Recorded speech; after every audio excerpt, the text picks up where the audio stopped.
말씀은 히브리서 11장 1절과 6절에 있는 말씀입니다. 짧은 말씀이기 때문에 우리가 함께 봉독하도록 하겠습니다.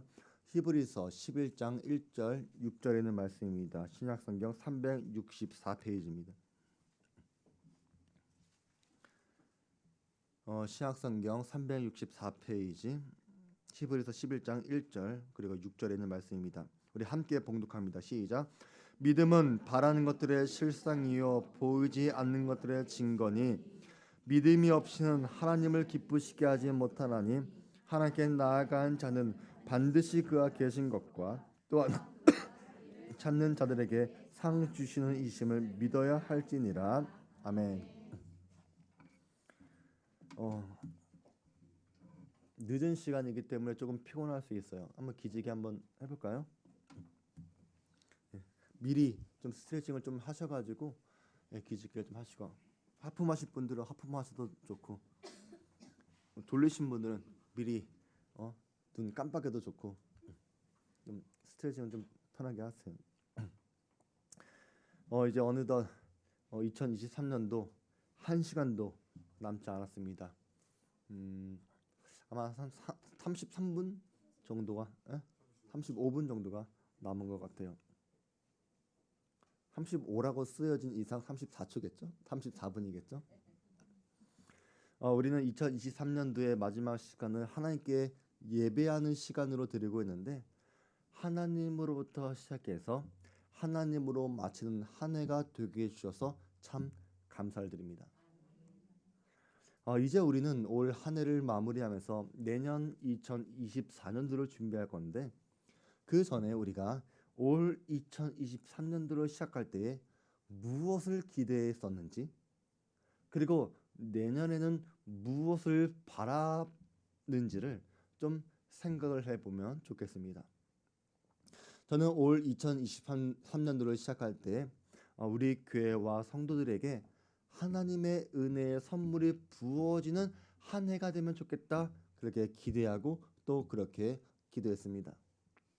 그래서 우리 성도들 가운데 어떤 좋은 소식이 들려질 때마다 하나님의 은혜의 선물이라고 저는 생각했고, 또 오늘 마지막 시간까지 우리 성도님들로부터 은혜로운 복된 소식이 들려지길 기대했습니다. 그랬더니 또 반가운 소식이 또 찾아왔죠. 그리고 여러분들에게 일어난 모든 일들은 하나님의 은혜 안에서 일어난 일들이라는 것을 여러분이 기억하시길 바랍니다. 또 내년에는 우리 성도들이 하나님께서 맡겨주신 모든 아름다운 것들을 잘 지켜내는 한 해가 되기를 원합니다. 그러기 위해 우리에게는 지혜도 필요하겠고, 사랑하는 마음도 필요하겠고, 건강도 물질도 필요할 것입니다. 또 헌신하고 섬기는 것도 필요할 것입니다. 그렇게 우리에게 맡겨진 것들을 잘 지켜내고 성장하고 부흥하는 역사가 내년도에 일어나기를 축복합니다. 그런데 우리가 무엇을 바라는가 라고 하는 이 질문, 사실 우리가 무엇을 추구하고 있는가, 우리 인생의 희망이 무엇인가, 목적이 무엇인가, 이것을 묻는 질문과도 같은 것입니다. 그리고 내가 추구하는 게 무엇이냐, 이 질문에 대한 답이 나의 본질을 설명하기도 합니다. 그런 의미에서 우리는 성경의 사람들은 무엇을 추구하는 삶을 살았는지를 보면서 우리도 그렇게 살아가면 좋겠다, 그렇게 생각을 합니다. 고린도전서 13장이 사랑장이라고 불려지는 것처럼 이 히브리서 11장을 우리는 믿음장이라고 부릅니다. 1세기에 살았던 성도들이 박해와 위협 속에서 힘들고 어렵게 살아갔는데, 히브리서 기자는 구약의 성경의 믿음의 사람들의 이야기를 해주면서 하나님의 약속과 하나님의 상급을 이야기해주고, 그 당시에 힘들고 어렵게 살던 성도들에게 믿음을 갖고 끝까지 인내해야 되는 것을 격려하는 것이 이 히브리서 11장에 있는 내용입니다. 올 한 해 여러분들이 여러분들이 기대했던 바랬던 은혜 선물을 아직까지 내가 발견하지 못했다고 하더라도 또 내년 하나님께서 우리에게 맡겨주시고 놀랍고 은혜로운 사명이 무엇인지 다 알지 못한다고 하더라도 여러분들은 끝까지 믿음으로 열매 맺는 분들 되시길 바랍니다.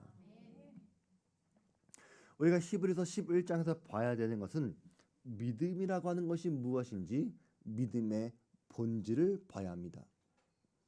우리는 이 믿음의 본질을 알아보지 못하면 믿음이라고 하는 것은 단지 관념에 불과할 것입니다. 먼저 성경은 믿음은 바라는 것들의 실상이요 그렇게 이야기합니다. 이 말은 믿음이라고 하는 것은 바라는 것들이 실제로 이루어진 것처럼 일어날 것처럼 그렇게 믿고 살아가야 한다는 것입니다. 아직 주어지진 않았지만 틀림없이 주어질 것을 확신하며 그렇게 살아가라는 것입니다. 하지만 믿음이라고 하는 것은 허무맹랑한 것을 바라는 게 아닙니다. 믿음은 근거 없는 바람이나 근거 없는 소망이 아니라는 것입니다. 하나님의 자녀들한테 믿음이라고 하는 것은 하나님의 약속에 근거하는 것입니다. 오늘 여러분들이 말씀을 뽑았는데 그 말씀을 근거로 해서 여러분이 한 해를 살아가시고 한 해 동안 그 말씀에 근거한 기도를 하시기 바랍니다. 그래서 우리가 기도 제목 쓴다? 어떤 분들 쓰지 않은 분도 있지만 그럼 뭘 하는지는 좀 뭘 기도하려고 했는지 모르겠어요. 어쨌든 하지만 여러분들이 그 기도 문을 쓰실 때 그저 소원을 비는 것이 아닙니다. 그저 소원을 비는 게 아니에요. 만사형통 그런 거 쓰고 오지 마시라는 거예요. 입춘대길 이런 거 쓸 거예요?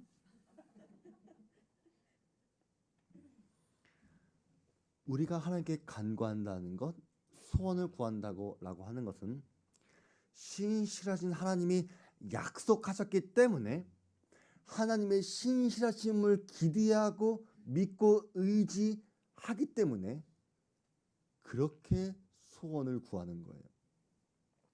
그래서 성경이 말하는 믿음은 언제나 항상 그리고 반드시 하나님의 말씀, 하나님의 약속이 근거가 됩니다. 근데 약속이라고 하는 것을 생각해 보세요. 원래 약속은 아직 이루어지지 않았지만 앞으로 일어날 미래를 지향하는 것이기 때문에 믿음의 본질은 사실 과거 지향적이 아니라 미래 지향적인 것입니다.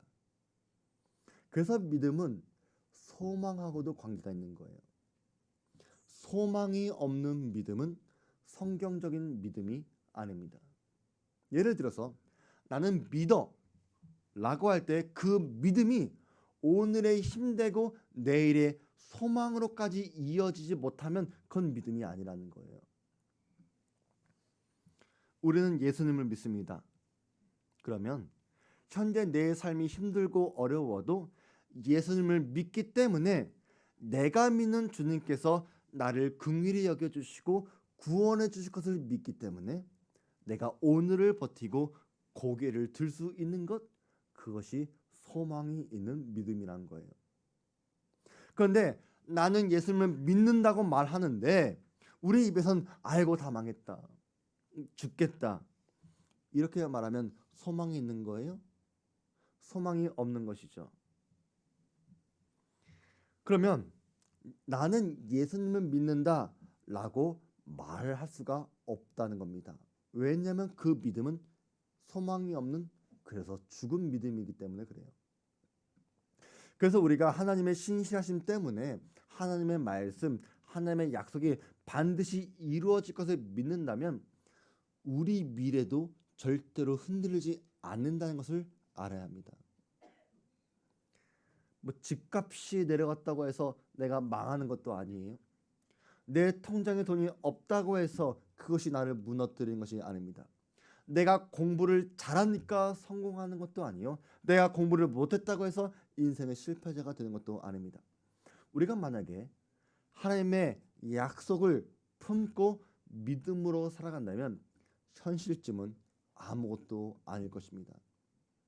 저는 내년 한 해 여러분들이 어떤 일을 만난다고 하더라도 주님으로 인하여 만사 형통한 삶을 살아가시길 바랍니다.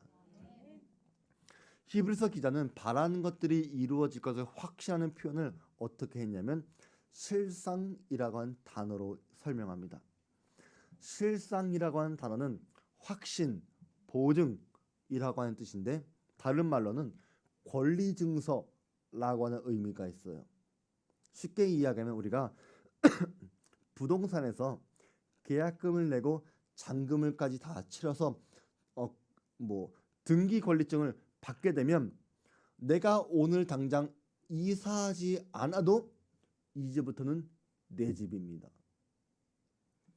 내가 인테리어하고 내가 천천히 들어가겠다라고 해서 누가 뭐라고 할 사람이 없습니다. 믿음이란 게 바로 이렇다는 거예요. 아직 약속이 다 이루어지지 않았다고 하더라도 이미 이루어진 것처럼 믿고 사는 것. 그래서 믿음은 미래의 약속 성취에 대한 현재적 실체. 다시 말해 아직 일어나지 않은 미래지만 현재 누리는 것이 믿음입니다. 그러니까 믿음이 있는 사람은 현재를 누리면서 즐기면서 살 수가 있는 거예요. 그래서 오늘을 현재를 누리지 못하는 사람은 내가 무엇이 없어서 무엇이 부족해서 누리지 못하는 것이 아니라 장래에 대한 확신이 없기 때문에 내가 오늘을 누리지 못하는 거예요. 근데 왜 우리한테 장래에 확신이 없는지 아세요? 우리가 하나님이 어떤 분이신지 몰라서 그래요. 히브리서 기자는 하나님에 대해 이렇게 소개합니다. 믿음이 없이는 하나님을 기쁘시게 하지 못하나니 하나님께 나아간 자는 반드시 그가 계신 것과 또한 그가 자기를 찾는 자들에게 상 주시는 이심을 믿어야 할지니라. 일단 하나님은요, 믿음이 있는 것을 기뻐하신대요. 그래서 데살로니가 전서에서 이렇게 이야기하잖아요. 항상 기뻐하라. 근데 여러분 어떻게 항상 기뻐할 수 있겠습니까? 근데 이것은 당연해요. 항상 기뻐한다라고 하는 것은 내가 오늘을 즐기고 오늘을 누리고 있다는 거잖아요. 근데 미래에 확신이 있으면 내가 오늘 즐기고 오늘 기뻐할 수가 있겠죠. 근데 이것은요, 세상에서 말하는 욜로와는 다릅니다. 세상에서 말하는 오늘을 즐기자라고 하는 것은 내일이 없는 것처럼 오늘을 살아가는 거예요. 하지만 우리 그리스도인들은 확실한 내일에 대한 증거, 확신이 있기 때문에 오늘을 즐길 수 있다는 거예요.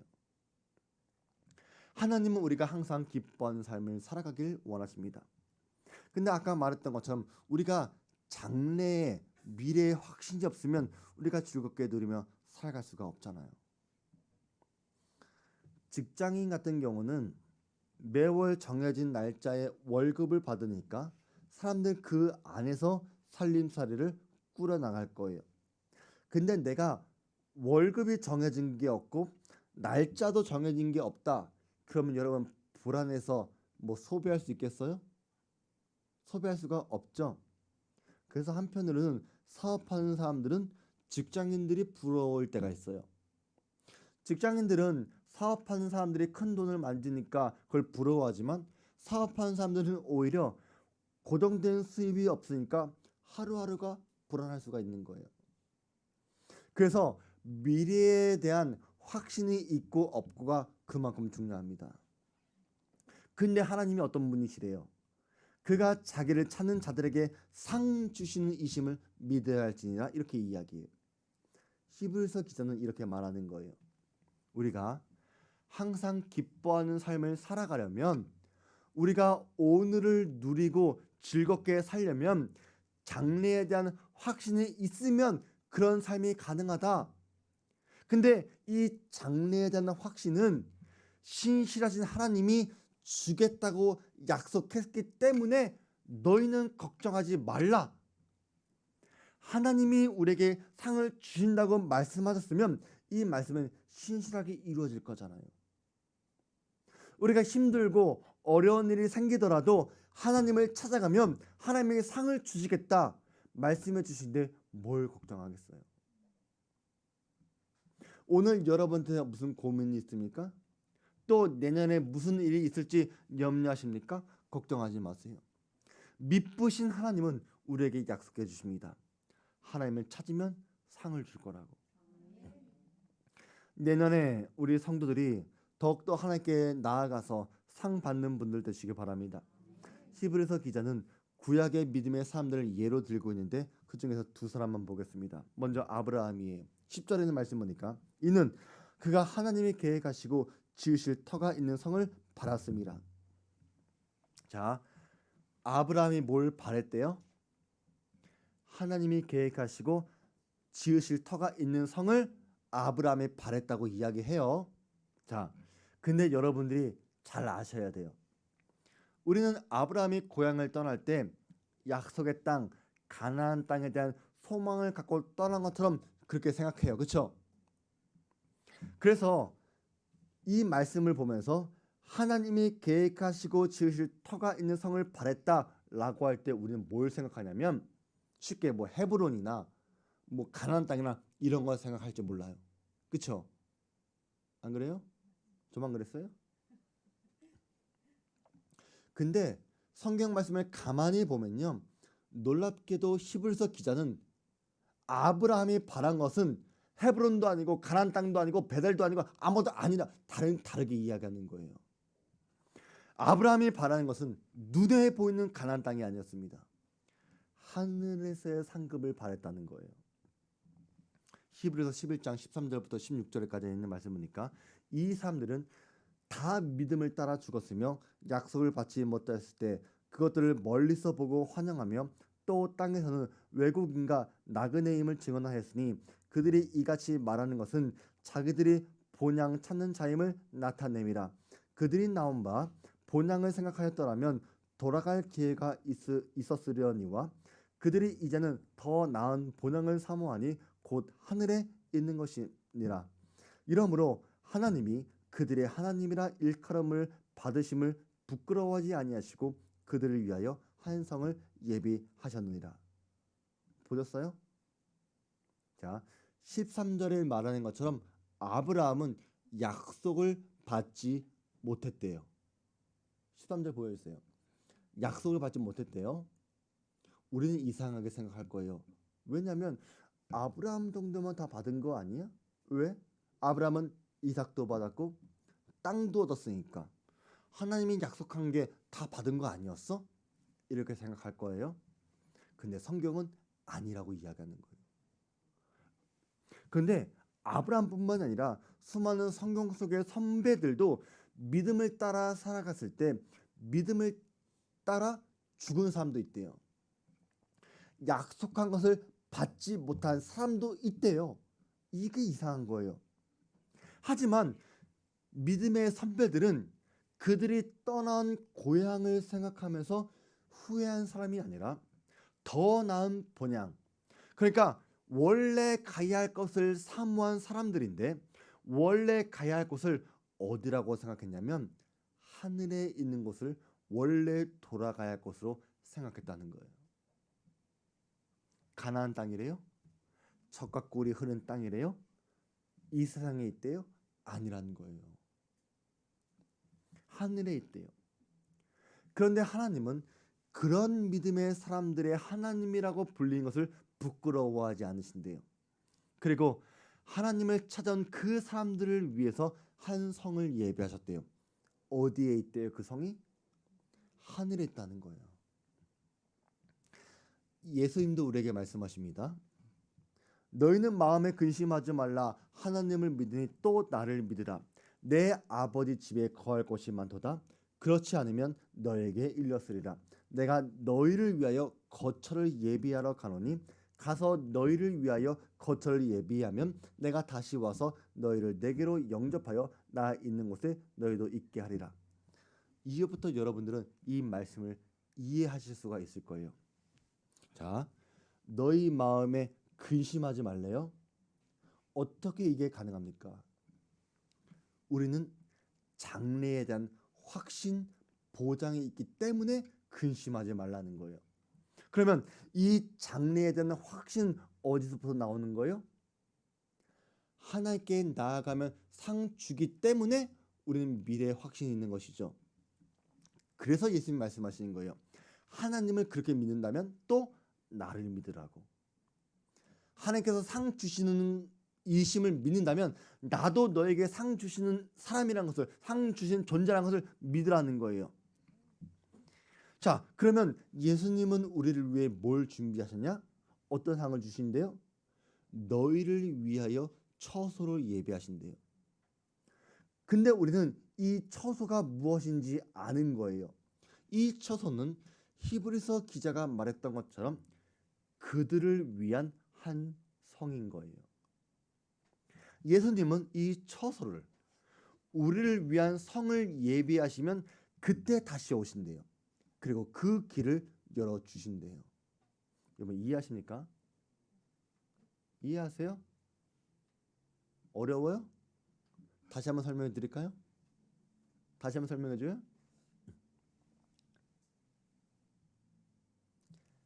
귀인 자는 들을지어다. 이게 믿음의 삶이라는 거예요. 히브리서 기자는요, 아브라함의 이야기를 하면서 본토 친척 집을 떠난 아브라함의 믿음을 배우십시오, 이걸 말하고 싶은 것이 아니라 아브라함도 눈에 보이는 적과 꿀이 흐르는 그 땅을 바라보면서 간 것이 아니라, 가나안 땅을 바라보러 간 것이 아니라 하늘의 본향, 영원한 도성이 있음을 믿고 평생 그렇게 살았습니다. 이것을 얘기해 주는 거예요. 모세도 그렇습니다. 26절에 있는 말씀 보면 그리스도를 위하여 받는 수모를 애굽의 모든 보화보다 더 큰 재물로 여겼으니 이는 상 주심을 바라봄이라, 이렇게 이야기해요. 모세가 바로의 공주의 아들의 자리를 거절한 이유, 백성들과 함께 고난받기를 선택한 이유, 애굽의 모든 보화를 거절한 이유가 뭐예요? 하나님의 상 주심을 바랐기 때문에 그래요. 모세는 지금 당장 누리는 호화로운 삶보다, 이 땅에서 잠깐 누릴 영광보다 영원한 상을 바라보면서 살았습니다. 그래서 믿음이라고 하는 것은 다른 것들을 뒤로 놓게 만드는 힘이에요. 이게 뭐냐면, 오늘 우리가 아침에 우선순위에 대해서 우리가 말씀을 배웠잖아요. 근데 이런 우선순위는요, 우리가 말씀을 듣고 내가 결심한다고 해서 우선순위가 바로 잡히는 게 아니라 믿음이 우선순위를 세운다는 거예요. 필요 없는 것들을 내가 뒤로 물려버리는 거예요. 그게 믿음이 하는 거예요. 모세가 애굽의 왕자로 살아가려고 했다면 믿음을 타협했을 것입니다. 모든 우상 숭배 관습에 참여했을 것이고 이교적인 문화에 적응하려고 했을 것입니다.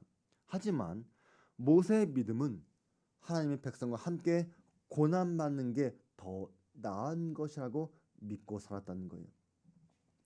이 모세의 믿음은 바로의 권위와 그의 강팍함을 이기는 힘이 되었습니다. 모세가 40년 동안 광야에서 하나님 백성을 인도하는 일을 감당했던 것은 그가 어떤 리더십 교육을 받은 지도자였기 때문이 아니라, 그가 남들보다 인내심이 많아서가 아니라 오직 믿음 때문이었습니다. 이런 모습들을 보여주는 것이 바로 성경에서 말하는 믿음이에요. 저는 우리 성도들이 현재의 삶에서 축복을 누리기 원하지만 이 누림의 축복은 하나님께서 상을 주시는 장래의 확신을 주시기 때문에 우리가 현재를 기뻐하며 살아가길 원하지만, 그렇다고 해서 여러분들이 이 땅에서 주어지는 풍요로움보다는 장차 주어질 미래에 대한 소망, 하늘나라에서의 상급을 더 기대하는 분들이 되시길 바랍니다. 연말쯤 돼서 한번 생각해 보세요. 여러분은 올 한 해 2023년도 지나오면서 하나님 나라에서의 삶을 얼마나 준비하셨습니까? 아마 여러분들은 이 땅 위에서의 삶을 누구보다 열심히 살아오셨을지 모르겠지만 하늘 나라의 상은 여러분이 스스로 깨닫게 되길 바랍니다. 올 한 해의 성적표는 여러분이 얼마 많은 돈을 벌었느냐 그런 것들이 아니라 하늘 나라에서의 쌓여질 상급이 올 한 해의 여러분의 성적표입니다. 아까 히브리서 11장 6절의 말씀을 다시 한번 생각해 보세요. 믿음이 없이는 하나님을 기쁘시게 하지 못하나니 하나님께 나아가는 자는 반드시 그가 계신 것과 또한 그가 자기를 찾는 자들에게 상 주시는 이심을 믿어야 할지니라. 자, 하나님이 상 주시는 분이심은 맞아요. 근데 하나님이 상 주시는 분은 어떤 사람한테 상을 주신대요? 자기를 찾는 자에게 상을 주신대요. 여기서 찾는다라고 하는 말은 추구한다는 말이에요. 하나님을 최우선의 자리에 모시고 하나님을 섬기는 일에 자신을 드리는 특별한 태도를 말하는 거예요. 뭐 한 번 찾고 말고 두 번 찾고 말고 그런 게 아니라 계속적으로 지속적으로 하나님을 찾는 것을 말합니다. 영어 성경을 보면 부지런히 신실하게 진정으로 그렇게 번역을 합니다. 뭐 한두 번 교회 나오고 예배 드린 다음에 내가 이 정도면 상 받겠지? 절대로 그런 것이 아니에요. 여러분이 아까 기도할 때도 뭐 이 정도면 내가 상 받겠지? 여러분 그렇게 생각하지 말라는 거예요. 하나님은 그런 사람들을 위해 상을 준비한 게 아닙니다. 하나님은 여러분의 마음과 중심을 아시는 분이세요. 하나님을 속일 수 없습니다. 몇 마디 말로 현혹시킬 수 있을 거라 생각하지도 마시기 바랍니다. 여러분이 정말로 하나님으로부터의 상을 기대한다면 지금보다 더욱 진실하고 부지런히 하나님을 찾아가시기 바랍니다. 사람들의 칭찬과 인정이 상을 받는 것이 아닙니다. 정말로 상을 받기 원한다면 하나님의 선하심을 신뢰하면서 하나님께 나아가 보시기 바랍니다. 그리고 바라는 것들이 이루어질 것을 믿고 오늘을 살아가시기 바랍니다. 그리고 평생에 하나님을 영화롭게 하는 복된 인생들 그리고 2024년도가 되시기를 주의 이름으로 축원드립니다.